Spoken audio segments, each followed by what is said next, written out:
Good morning. A special grand jury made up of citizens of Jefferson County was impaneled on April 15th, 2013. This grand jury met on 18 separate days and heard from 123 individual witnesses. Some of those witnesses testified more than once. Further, the grand jury received other evidence gathered by our BCI investigators. As you all know, the special grand jury handed down indictments on October 7th, 2013 against William Reineman on 4 counts: tampering with evidence, obstructing justice, obstructing official business, and perjury.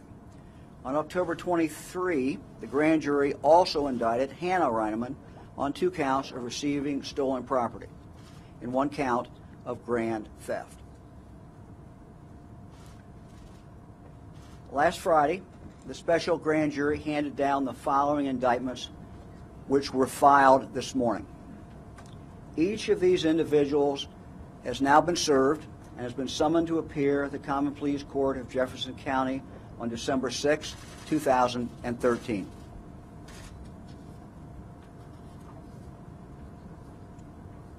The first indictment: Seth Fluharty, failure to report child abuse or neglect. On or about August 13th, 2012 at Jefferson County, Ohio, Seth Fluharty, and I'm reading now from the indictment, as a person described in Division A1B of Section 2151.421 of the Revised Code, to wit, a school teacher, school employee, school authority, who was acting in an official or professional capacity and knew or had reasonable cause to suspect, based on facts that would cause a reasonable person in a similar position to suspect, that a child under 18 years of age had suffered or faced a threat or suffering any physical or mental wound, injury, disability, or condition of a nature that reasonably indicated abuse or neglect of the child, failed to immediately report that knowledge or reasonable cause to suspect to the entity or person specified in Section 2151.421 of the Revised Code, in violation of Section 2151.421A1 of the Revised Code, and against the peace and dignity of the state of Ohio. This is a misdemeanor of the 4th degree. The second individual: Lynette Gorman, failure to report child abuse or neglect.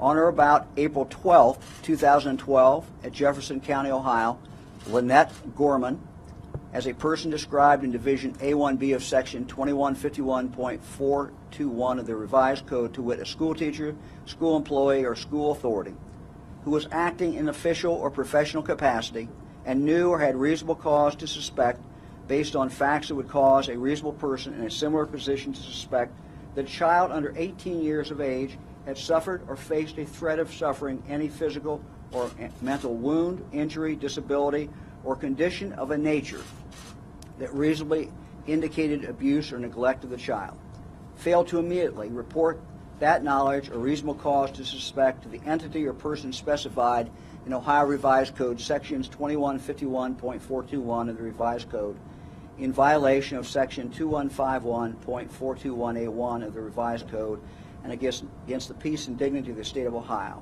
a misdemeanor of the 4th degree. The third individual: Matthew Bellardine.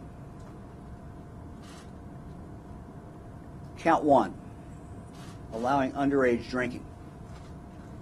On or about August 11th-12th, 2012 at Jefferson County, Ohio, Matthew Bellardine, who is the owner or occupant of a public or private place, did knowingly allow an underage person to remain in or on the place while possessing or consuming beer or intoxicating liquor, in violation of Ohio Revised Code Section 4301.69B of the Revised Code, and against the peace and dignity of the state of Ohio, a misdemeanor of the 1st degree.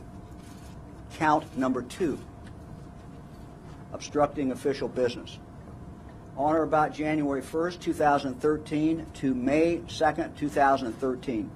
At Jefferson County, Ohio, Matthew Bellardine did without privilege to do so and with purpose to prevent, obstruct, or delay the performance by a public official of any authorized act within the public official's official capacity, did commit an act that hampered or impeded a public official in the performance of the public official's lawful duties, in violation of Section 2921.31a of the Revised Code and against the peace and dignity of the state of Ohio. This is a misdemeanor of the second degree. Count number 3, falsification. On or about August 11th-12th, 2012, at Jefferson County, Ohio, Matthew Bellardine did knowingly make a false statement, and the statement was made with purpose to mislead a public official in performing the public official's official function in violation of Section 2921.13A3 of the Revised Code and against the peace and dignity of the state of Ohio, a misdemeanor of the first degree. Count 4, contributing to unruliness or delinquency of a child. On or about August 11th-12th, 2012 at Jefferson County, Ohio, Matthew Bellardine did aid, abet, induce, cause, encourage, or contribute to a child becoming an unruly child as defined in Section 2151.022 of the Revised Code, or a delinquent child as defined in Section 2152.02 of the Revised Code, and or act in a way tending to cause a child to become an unruly child as defined in Section 2151.022 of the Revised Code, or a delinquent child as defined in Section 2152.02 of the Revised Code in violation of Section 2919.24a.12 of the Revised Code. This is a misdemeanor of the first degree. The next individual, Michael McVeigh. Count 1, tampering with evidence. On or about April 5th, 2012 to November 19th, 2013, at Jefferson County, Ohio, Michael McVeigh did, knowing that an official proceeding or investigation was in progress or was about to be or likely to be instituted, did alter, destroy, conceal, or remove any record, document, or thing with purpose to impair its value or availability as evidence in such proceeding or investigation, and or did make, present, or use any record, document, or thing knowing it to be false, and with purpose to mislead a public official who was or may have been engaged in such proceeding or investigation, or with purpose to corrupt the outcome of any proceeding or investigation. This is in violation of Section 2921.12a1 and 2 of the Revised Code and against the peace and dignity of the state of Ohio. This is a felony of the third degree. Count 2, obstructing justice.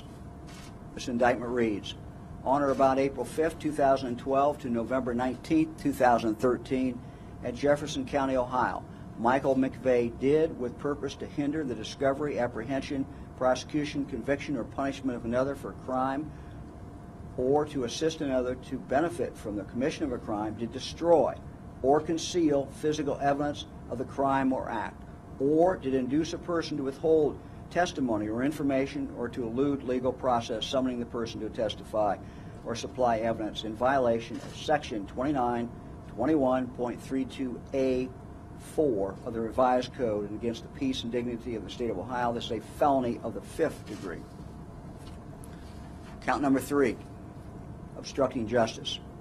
On or about April 5th to November 19th, 2013 at Jefferson County, Ohio, Michael McVeigh did, with purpose to hinder the discovery, apprehension, prosecution, conviction, or punishment of another for crime or to assist another to benefit from the commission of a crime, did communicate false information to a person in violation of Section 2921.32a5 of the Revised Code and against the peace and dignity of the state of Ohio. This is a felony of the fifth degree.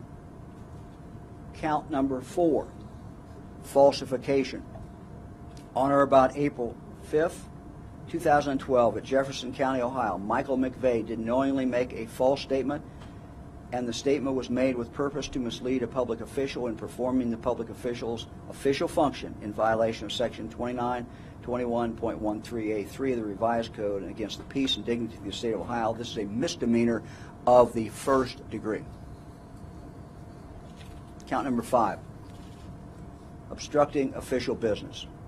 On or about April 5th, 2012 to November 19th, 2013, at Jefferson County, Ohio, Michael McVeigh, without privilege to do so and with purpose to prevent, obstruct, or delay the performance by a public official of any authorized act within the public official's official capacity, did commit an act that hampered or impeded a public official in the performance of the public official's lawful duties in violation of Section 2921.31a of the Revised Code and against the peace and dignity of the state of Ohio, a misdemeanor of the 2nd degree.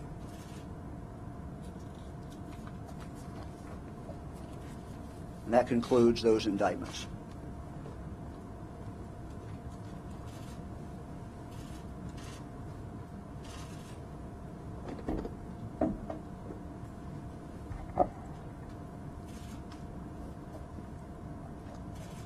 Some may ask why others were not indicted. Under our system of justice, the grand jury must have probable cause to believe that all the elements of a criminal offense are present before those members of the grand jury can return an indictment. It is simply not sufficient that a person's behavior was reprehensible, disgusting, mean-spirited, or just plain stupid. Rather, it is necessary that the grand jury find that a specific enumerated crime, as provided by the Ohio Revised Code, has in fact been committed. They must find that there is probable cause to believe that.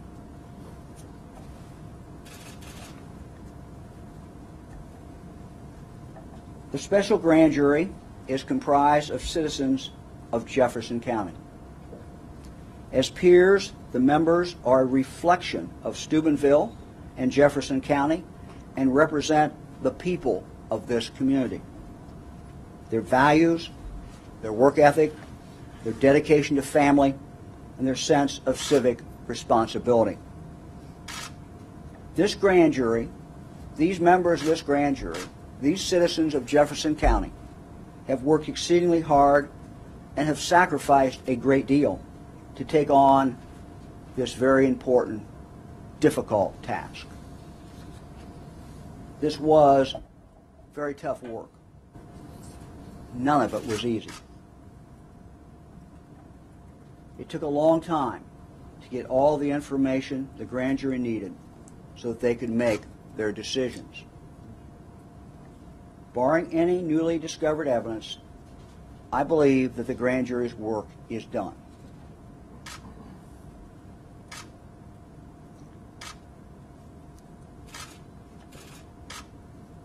I want to thank the grand jury members for their work. I thank them for their patience. I thank them for their hard work and the care and pride they put into serving. The grand jury has made its decisions, and the grand jury has demanded accountability.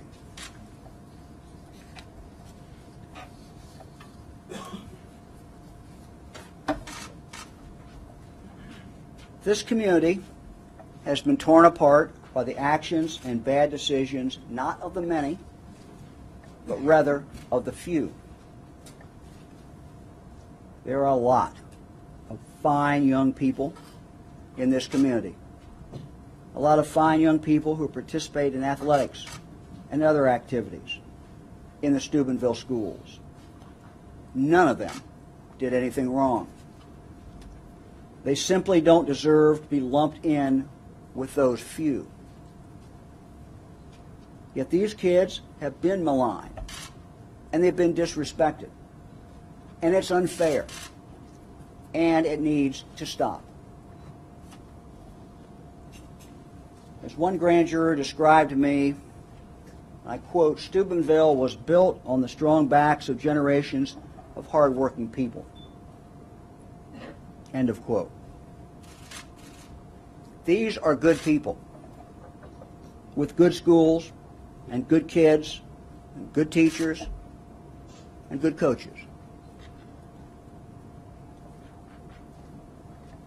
we must remember that what happened here in Steubenville can and does sadly happen across this nation. Teenagers and alcohol-fueled parties, absent adults, bad decisions, acts of violence. They're not unique to this community.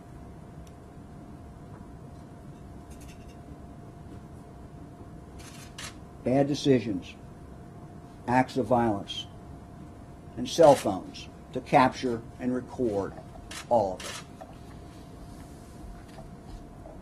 it. Let me be clear, what happened here is not unique to Steubenville. We have, in this country, a societal problem. This began as a rape of a 16-year-old girl, a horrible crime of violence. But it also represents blurred, stretched, and distorted boundaries of right and wrong. While this started out being about the kids, it is also just as much about the parents, about the grown-ups, about the adults. How do you hold kids accountable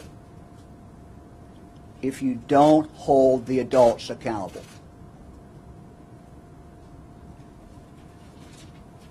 In this age of social media and instant communication, there seems to be this culture of anything goes. Act now, think later.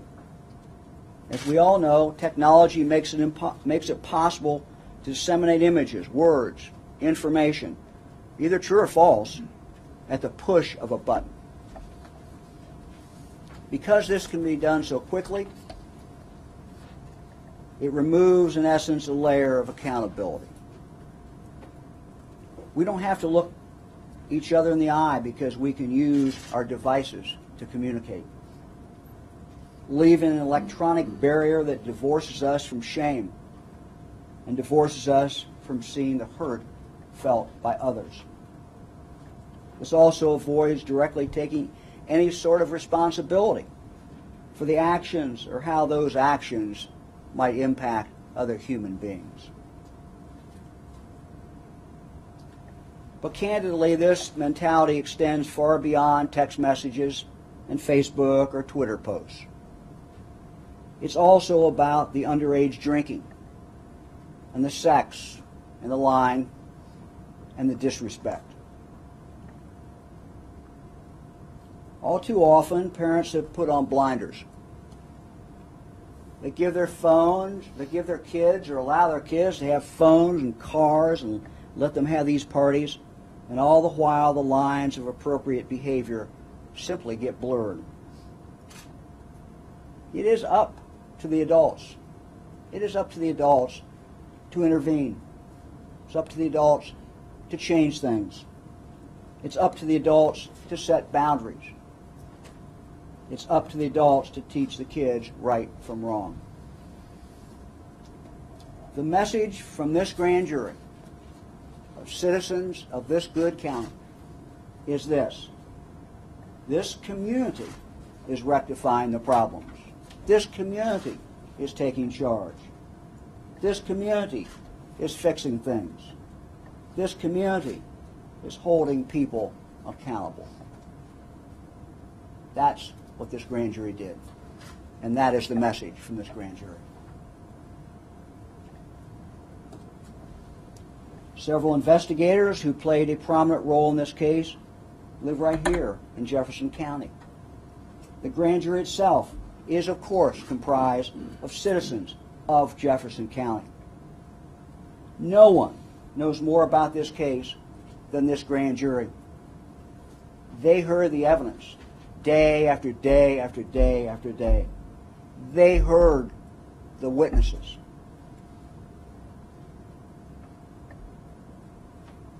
People made bad choices, and the grand jury said there are repercussions.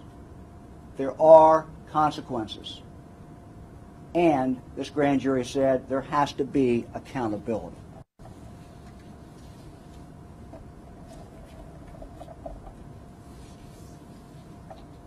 This community has suffered a great deal. This community has suffered so much. I personally feel for the good citizens of this community and for what they have endured. And I know they desperately need to be able to put this matter behind them. What we must take away from these incidents is this. All of us, no matter where we live, owe it to each other to be better neighbors, better classmates, better friends, better parents, better citizens. We must treat rape and sexual assault as a serious crime of violence that it is.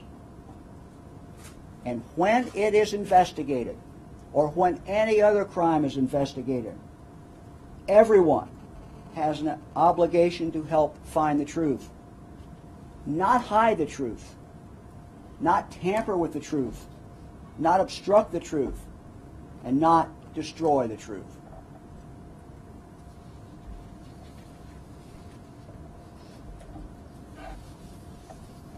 I've always known this community to be a great community. It is a resilient community. And though our investigation uncovered some very bad things, that investigation has also reaffirmed some very good things about this community, about the people, about the kids, and about their determination to move forward.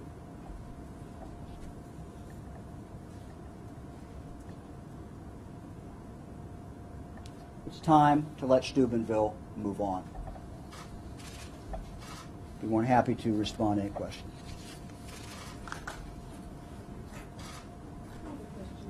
Did you find any involvement at all with the coach of the football team?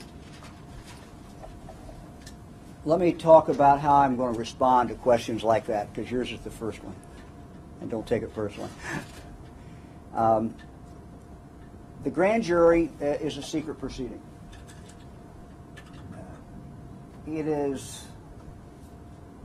We are forbidden, members of the grand jury, the lawyers, we are forbidden from talking about what went on in that grand jury investigation. This grand jury was a special grand jury.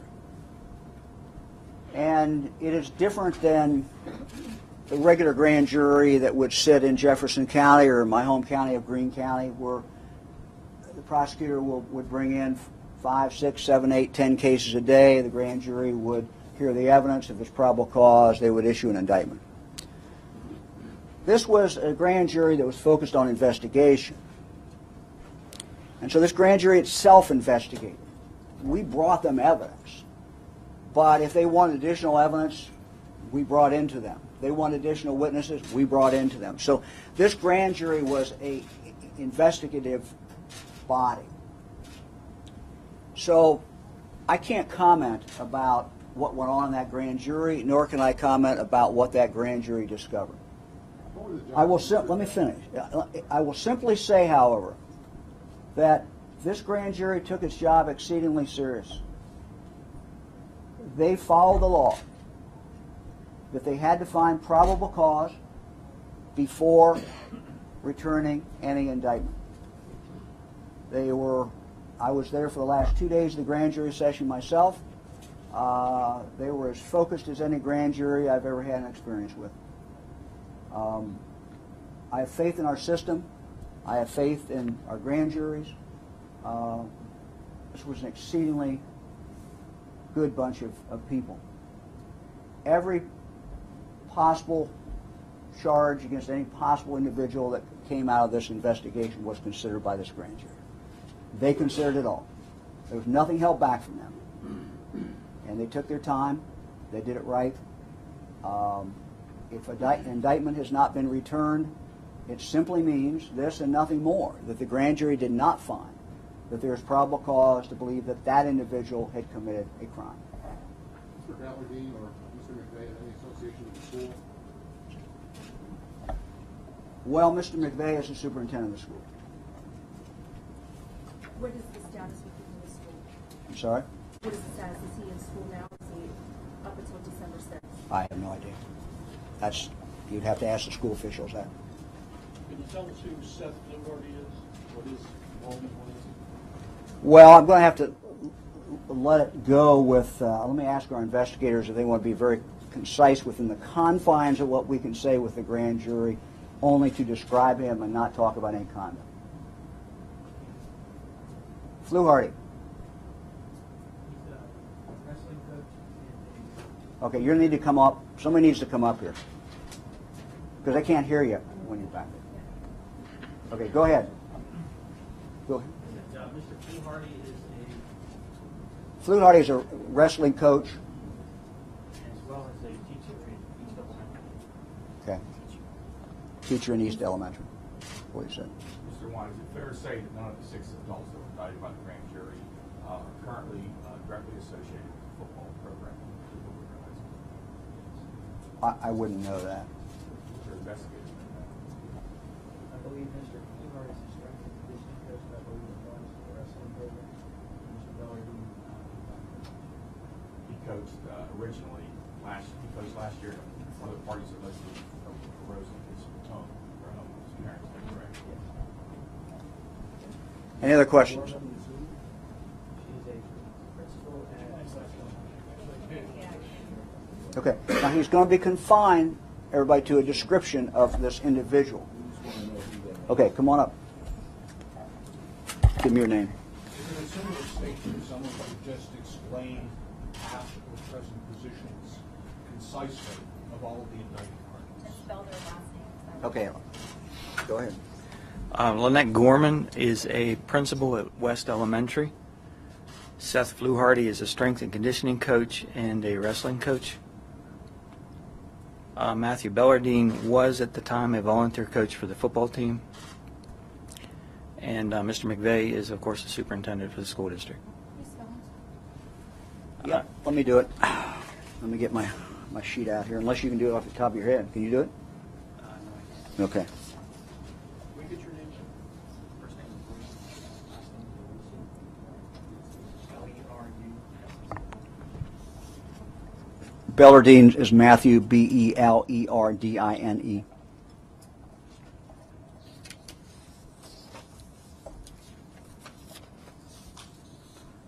Lynette Gorman, L-Y-N-N-E-T-T, Gorman, G-O-R-M-A-N.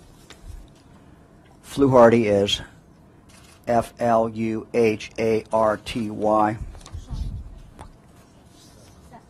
Seth Fluharty. Okay. There are no conspiracy charges here. Did these individuals, is it established these individuals all acted independently, or was there interaction among these individuals? I can't go into that. There's no conspiracy charges, is correct. Sorry, Michael McVeigh, M-C-V-E-Y. The obstruction, but was this, can you say in what way it was related? Let's do it this way. Were all of the charges related to the break itself? I'm not going to go into that. You know, we have constraints, and you know, every one of these individuals, to state the obvious, is presumed innocent. They're entitled to a fair trial. Our attorneys are prepared to try these cases, but these individuals are entitled to a fair trial, and they deserve not, frankly, to have the allegations and arguments and evidence presented